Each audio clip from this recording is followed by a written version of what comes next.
Hi guys, good day and welcome back dito sa ating channel na House Doctor Tutorial. Ayun, magkakabit tayo ng dalawang service entrance dito sa Nagcarlan. Bali yung apply nito isang commercial tsaka isang residential. Parehas lang sila ng materials pagkakabit ng service entrance. Pagkaiba lang nila yung pag-apply, isa kasing residential tapos isang commercial.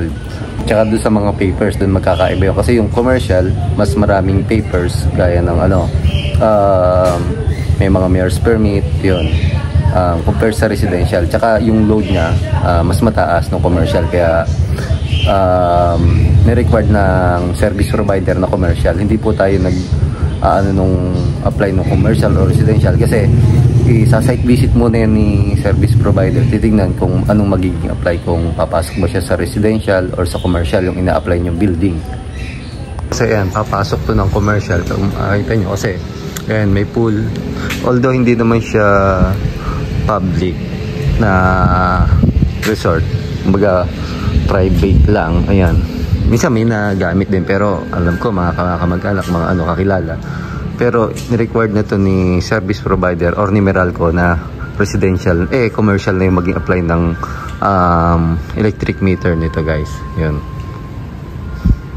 Tapos may isang room dito, ito yung papasukan or i-apply natin ng residential. Ito kasi pwede naman yun, kumbaga magdalawang metro sa isang, pwedeng tatlo pa nga, depende kung anong magiging pag-CCI or pag-visit ni service provider, kung aaprobahan ba niya. Kasi dito sa time na to, sa case na to, dalawa yung in-apply natin. To residential, tapos to commercial. To yun yung building para kay commercial. Yan, baga in-approve naman ni Meralco. Ayan, kaya dalawa yung naging metro natin. Pwede nga rin yung water pump i-apply nyo rin ng bukod ng electric meter. Yan, depende nga pag nag-site visit na si Meralco kung aprobahan niya or hindi. Kumbaga, papa-site visit nyo lang muna, wala pa naman kayong gagastusin. Hindi pa kayo magkukumpleto ng mga papers para sa mga kailangan nyo na isubmit sa kanila. Kumbaga, papa-site visit nyo lang, ang need nyo lang is ID ninyo, iram kayo ng resibo or malapit na electric bill para papasiyan for address. Tsaka yung application form, kay naman magagaling yan, kay Meralco. Kumbaga wala pa yung gastos, pumunta lang kayo sa Meralco or sa service provider, papa-site visit nyo muna para ma-check yung yung inyong application kung feasible ba siya. Ngayon, pag feasible na, yan, kukuha natin ng meter base, pwede nyo apply yun. Dire-diretso na yung process guys. Kumbaga nyo muna, before kayo gumastos, pa-pre-survey nyo muna, para kasi yung iba bumibili ng materyales, kinukumpleto ng papel, din hindi naman pala feasible kay Meralco. Kaya yun nangyayari, sayang lang yung gastos nyo. Kaya pa-pre-survey nyo muna before kayo mag-apply ng electric meter. Yun, total natalakay na naman natin yung pag-apply ng electric meter. Lubos-lubosin nga, kumbaga tutuloy ko na. Next video natin yung pag-install nung, kasi para mas maliwanagan kayo doon sa mga bago pala mag-a-apply ng electric meter. Yun, after ma-feasible, pinapuntahan ng inspector ni Meralco. Then after ma-feasible niya, bibigyan kayo yellow card, nakalagay doon feasible. Pwede na kayong magpunta sa sa City Hall or sa municipal engineer. Doon kukuha naman kayo ng wiring permit, kasi need po talaga yung wiring permit pag nag-apply kayo ng electric meter. Yun.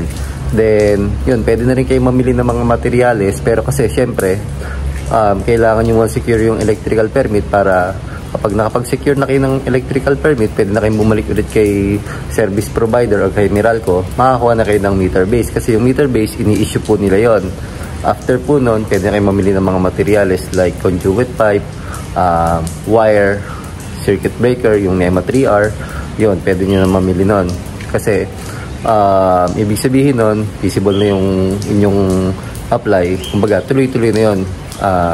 Mare-reject na lang yun if halimbawa mali yung install sa service entrance. Pero huwag kayong magala, if kahit ma-reject yun, pwede naman babaguhin lang yun. Hindi naman siya mababaliwan apply nyo. Halimbawa, meron lang mali na nailagay na hired nyo electrician or sala doon sa requirements na hinihingi ni service provider, ayun lang yung mangyayari. Kumbaga, pag na-reject yun, tapos after nun, punta na kayo na-secure nyo ng electrical permit, secure nyo na rin kay sa BFP niya, meron din kasi yung CEI din yun kukuhanin. Yun naman, isesend na lang ng, meron kasi mga bayan like dito sa amin sa Nagcarlan, sa Alfonso, ganoon din, sa Tagaytay, sa Amadeo, mga napag-install ko. Yung CEI is send na lang nila through email papunta kay Meralco. Yun, sa Tagaytay, ganoon din. Baga, hindi nyo na makukuha yung papel, isesend na lang nila through email. Yun, kagandahan doon. Tapos, after nun, na-install na.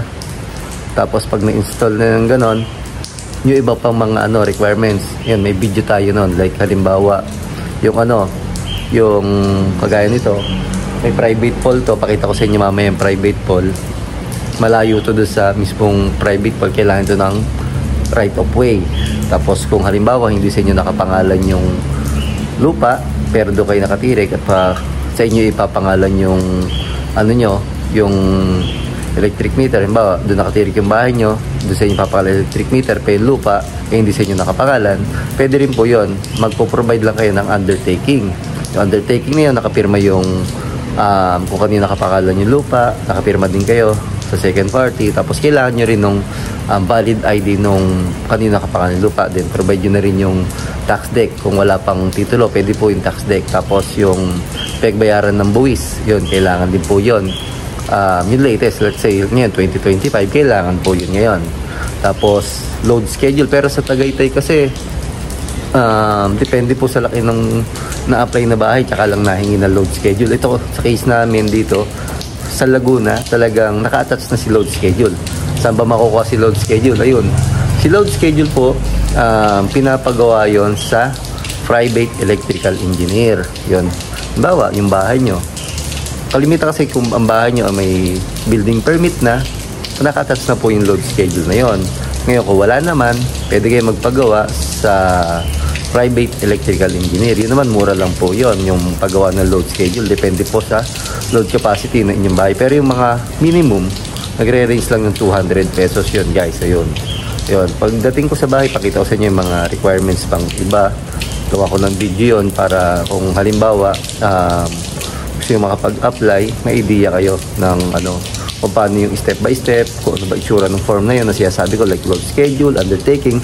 Yung mga form po naman yun, gaya ng undertaking, right of way, hinihingi po yung kay Meralco, tsaka yung mga waiver, yun. At tapos yung undertaking nga pala, tsaka right of way is pinapanotaryo yun before nyo isubmit ulit kay Meralco. Pero before nyo panotaryo, kailangan nakapirma na yung nag-grant ng right of way, tsaka yung may-ari ng lupa doon sa undertaking. Yan. Punta natin yung private poll yan para makita nyo. Kasi ito, yun, feasible na nga. Ginawa is, tsaka pa lang itinayo yung Kasi sabi ko, wag muna kayong gagastos kasi baka hindi maging feasible. Yan, nandito na yung mga materials din. Yan. Ang materials, ngayon, ginagawa ko muna yung ball insulator kasi malayo nga eh. Halos ilang rolyo. Yun, sila namili ng materials. Yung wire natin, number 8. NEMA 3R. Tapos ayun dito, lalabas siya dito, pakita ko sa inyo.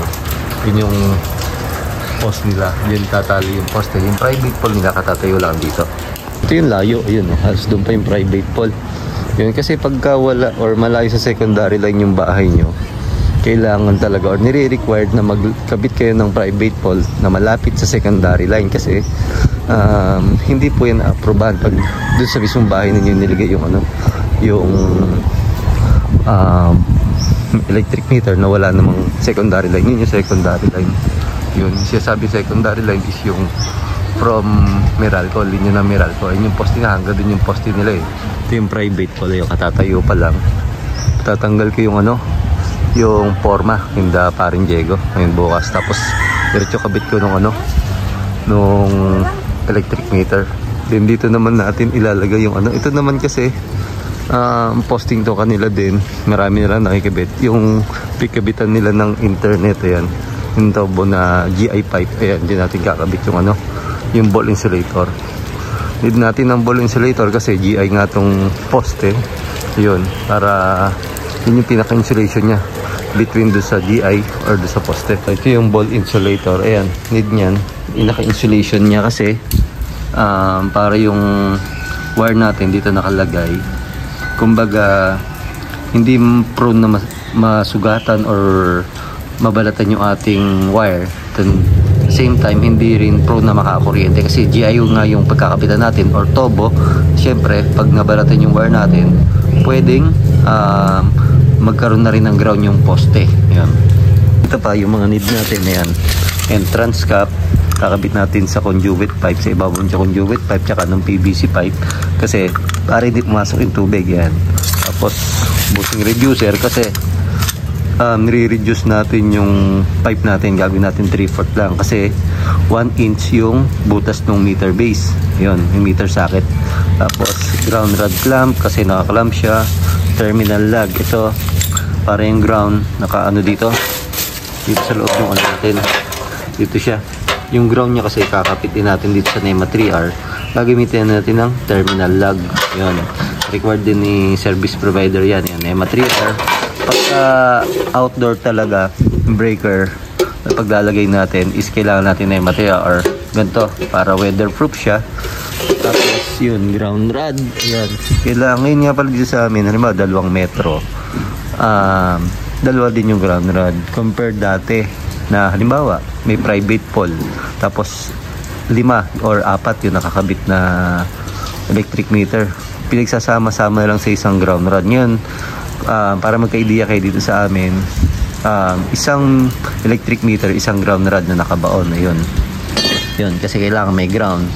Ayun, tapos dito pa yung ayan, PVC adapter. Yan, kasi pagkakabit nyo ng ano, ng PVC dito sa loob, yan, kailangan nakasecure yung PVC dito sa NEMA 3R, hindi basta mahuhugot. Ayan.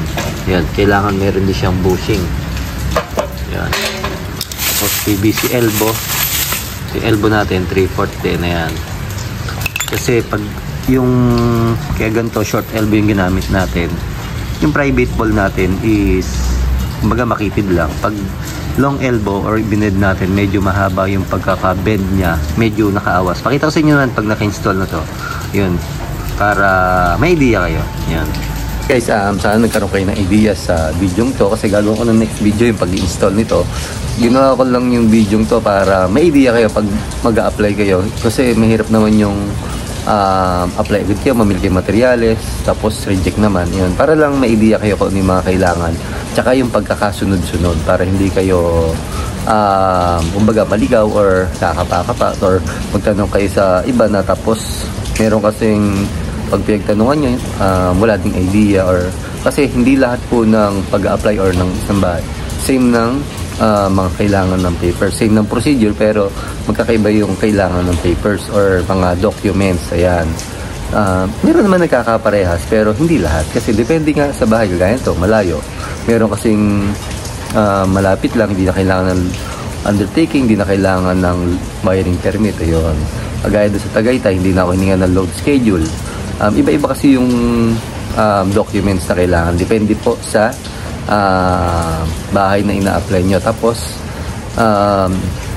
para lang kayo may idea, kaya ginawa ko itong video to, may idea kayo na ganun pala yung pagkakasunod-sunod, doon pa na mula ako pumunta para hindi hassle at hindi rin kumbaga magdoble-doble yung gastos niya. Yun, sana nagkaroon kayo ng idea sa video to guys. Yun, maraming salamat po sa walang sawang pagsuporta sa mga video natin.